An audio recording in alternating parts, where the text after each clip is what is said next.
코로나19라는 사상 초유의 사태를 맞은 2020년 한 해, 어느 때보다 힘들었지만 또 한편으로는 대한민국의 투혼이 빛났던 때인데요. 일상을 되돌리기 위한 우리의 지난 노력을 되돌아본다면 다가올 2021년을 준비하는데 더 큰 힘이 될 것 같습니다. 그래서 준비한 코로나19로 바뀐 오늘 그 1년의 기록, 지금 시작합니다.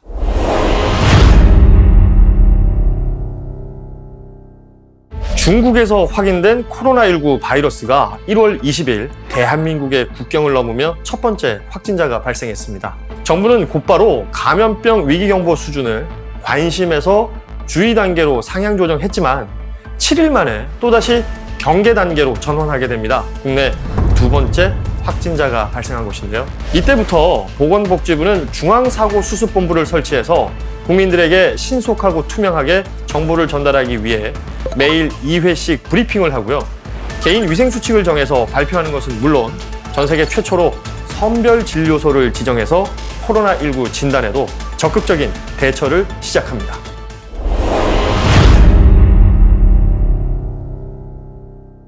그런데 2월 31번째 확진자 발생과 함께 전국은 코로나 패닉에 빠지게 됩니다. 이 시기 허위 진술로 방역에 구멍이 생기는 동안 대구 경북 지역에는 확진자가 급속도로 증가하기 시작하고요. 국내 코로나19 첫 사망자까지 발생한 것입니다. 정부는 선제적 대응을 위해서 감염병 위기 경보를 경계에서 심각으로 격상합니다. 또한 31번 확진자와 연관된 특정 종교에서 확진자가 무더기로 발생하고 있다는 것을 확인하고 신속하게 특정 종교 신도들에 대한 전수조사를 실시하게 되는데요.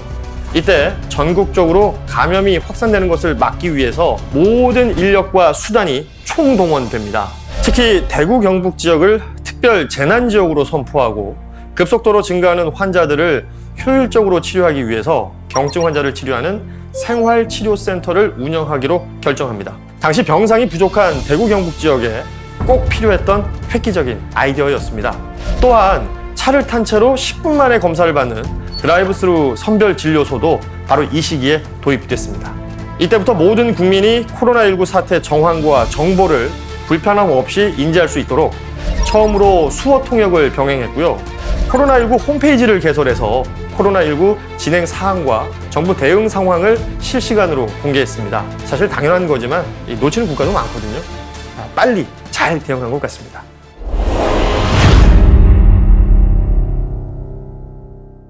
코로나19 확진자가 전 세계적으로 급증하자 결국 세계보건기구 WHO는 코로나19의 전 세계 유행 단계인 팬데믹을 선언합니다. 이에 보건복지부는 정부 합동으로 외신 브리핑을 진행해서 우리나라의 코로나19 상황과 대처 방안을 국내외로 알리게 되죠. 당시 해외 상황과는 달리 국내에서는 주 평균 500명을 상회하던 환자 수가 3월 초에는 약 190명, 3월 중순에는 100명 이하로 줄어들면서 확산세가 진정되는 듯 보였었는데요. 안심하기엔 일렀던 것일까요? 코로나19 방역에 다시 빨간불이 켜집니다. 수도권을 중심으로 콜센터와 교회 등에서 지역 감염이 산발적으로 발생하면서 중앙재난안전대책본부에서는 중대한 결단을 내리게 되는데요. 마스크 오부제 시행과 고강도의 사회적 거리 두기를 실시한 것입니다. 마스크 때문에 새벽부터 줄을 서고 사상 처음으로 초중고등학교 개학이 연기되고 다시 생각해도 참 힘들었던 시기였죠. 전 국민이 집콕 생활이 시작된 겁니다.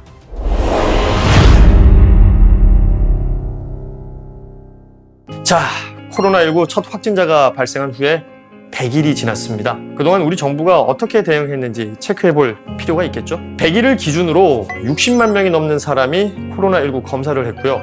확진자는 1,700여 명, 사망자는 244명으로 치명률 2.27%를 기록하며 한 주 평균 10명을 넘지 않는 안정세를 보였는데요. 이게 다 우리 의료진 덕분 아니겠습니까? 그 여세로 보건복지부 중수본은 의료진에 대한 감사와 응원을 전달하는 덕분에 캠페인을 제안했고요. 놀라울 정도로 많은 사람들과 단체, 기업에서 참여의 물결을 이어갔습니다. 모두 여러분 덕분입니다. 그리고 4월에 또 기억해야 할 한 가지는 바로 전국민 재난지원금 지급 결정인데요. 코로나 때문에 경제적으로 힘든 상황이었는데 그야말로 담비 같은 지원금이 아니었나 싶습니다.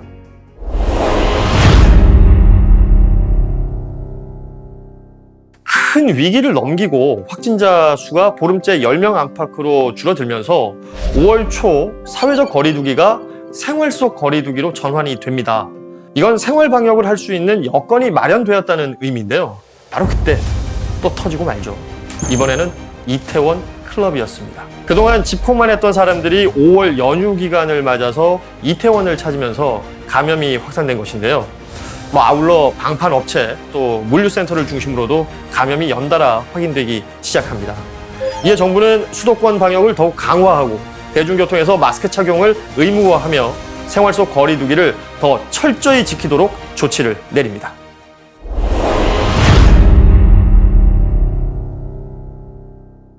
(5월) 말부터 주평균 40명에 임박할 정도로 확진자가 급증하고 감염 경로가 불분명한 사례도 보고가 되면서 정부와 우리 국민들은 방역에 더 박차를 가하게 되는데요. 이 시기 효율적으로 역학조사가 이루어질 수 있도록 전자출입 명부를 도입합니다. 또한 마스크 공급이 안정화되면서 마스크 오부제가 폐지되는데요.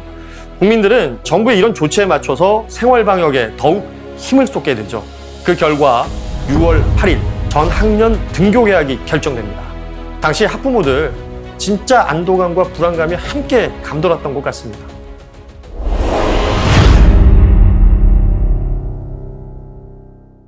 7월은 확진자가 줄지도 늘지도 않았던 달입니다.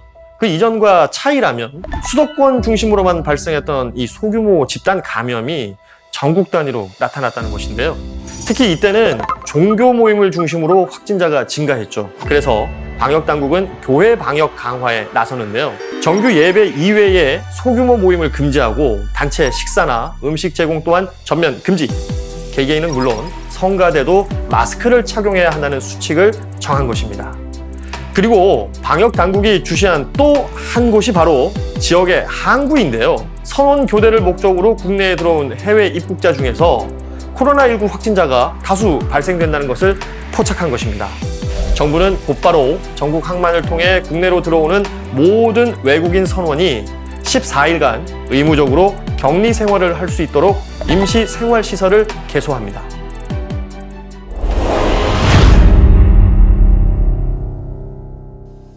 서울특별시와 경기도에 대해 사회적 거리두기 단계를 2단계로 격상합니다. 지난 7개월간 갖은 노력으로 코로나19에 대응했지만 서울 경기 지역에서는 8월 15일 하루 만에 139명의 확진자가 발생하면서 수도권 감염 확산에 비상이 걸립니다. 이에 방역당국은 수도권 지역민들의 방역 수칙을 강화하고 2주간의 시도 이동을 자제하는 등 사회적 거리두기를 2단계로 격상하는데요. 통상적인 의료 체계가 감당할 수 있는 수준을 넘어설 만큼 지역사회에서 감염 유행이 지속적으로 확산되고 있음을 알린 것입니다. 모임이나 행사에 참석할 수 있는 인원이 제한되고 공공다중시설과 민간의 고위험 시설 운영이 중단되기에 이르렀죠. 그런데 2단계 격상이 발표된 바로 그날 서울에서 대규모 집회가 열리게 됩니다.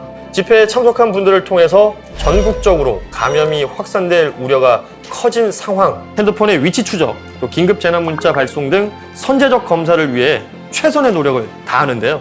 이렇게 방역 강화에 힘을 쓰면서도 놓치지 않았던 것이 바로 해외 입국자 환자들과 이재민들에 대한 방역 관리였습니다. 해외 입국 환자 유입에 대한 국민들의 불안과 방역 사각지대에 놓일 수 있는 집중호우 이재민들에 대한 관리도 꼼꼼히 챙긴 것이죠.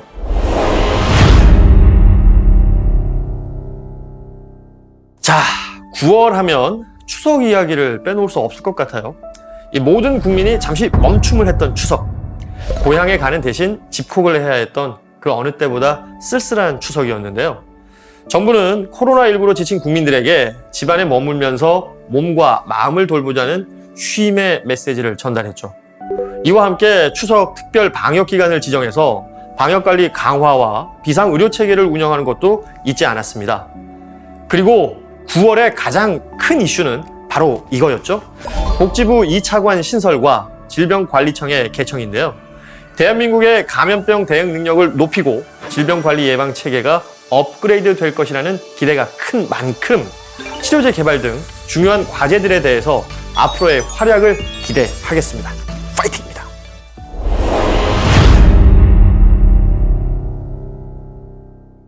코로나19 발생 후 일상으로 돌아갈 수 있겠구나라는 희망이 보였던 때가 바로 10월이 아니었을까 합니다. 월 초에 국내 신규 확진자가 하루 평균 60명 미만으로 줄었고요. 감염 재생산 지수도 1 이하로 떨어졌죠. 장기간 사회적 거리두기를 지켜준 국민들의 피로감을 줄이기 위해서 거리두기를 1단계로 하향 조정하게 됩니다. 하지만 방역당국은 이때도 긴장을 늦추지 않았습니다. 마스크를 착용하지 않으면 과태료를 부과한다는 새로운 규정을 만들고 전국 감염 확산의 계기가 될 수 있는 단풍 여행철을 대비해서 집중적으로 방역 관리를 실시하는데요. 사실 이때부터 코로나19 방역 매뉴얼이 더 촘촘해진 것 같습니다.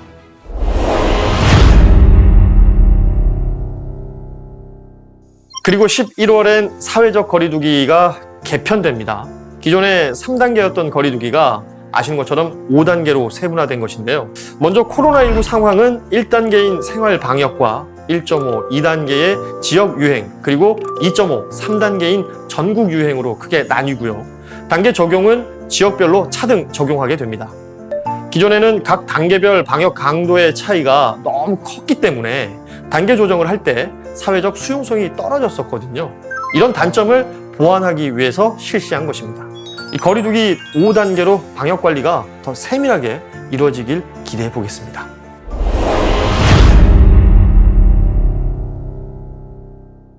지금까지 유례없는 감염병으로 그 어느 때보다 다사다난했던 2020년을 돌아봤는데요. 온 국민의 노력으로 지난 1년간 코로나19에 대응해 왔지만 결국 1일 신규 확진자가 1000명을 넘어서면서 3차 대유행의 시작을 맞게 됐습니다. 이 코로나19의 끝이 보이지 않는 상황이지만 국내외에서 백신 개발 계획에 대한 소식이 발표되면서 기대감을 주는데요. 우리나라도 백신 확보에 성공하면서 2021년부터 단계적으로 접종이 시작될 예정입니다. 백신 예방 접종을 통해 집단 면역이 형성되기 전까지 거리두기와 마스크 착용, 또 외출 자제 등의 개인 방역 지침을 철저히 지키는 것만이 코로나19를 이겨내고 평범한 일상을 되돌릴 수 있는 방법일 것입니다. 서로를 배려하고 의지하며 이 위기를 함께 극복해 나갈 대한민국의 힘을 믿습니다. 힘내라, 대한민국!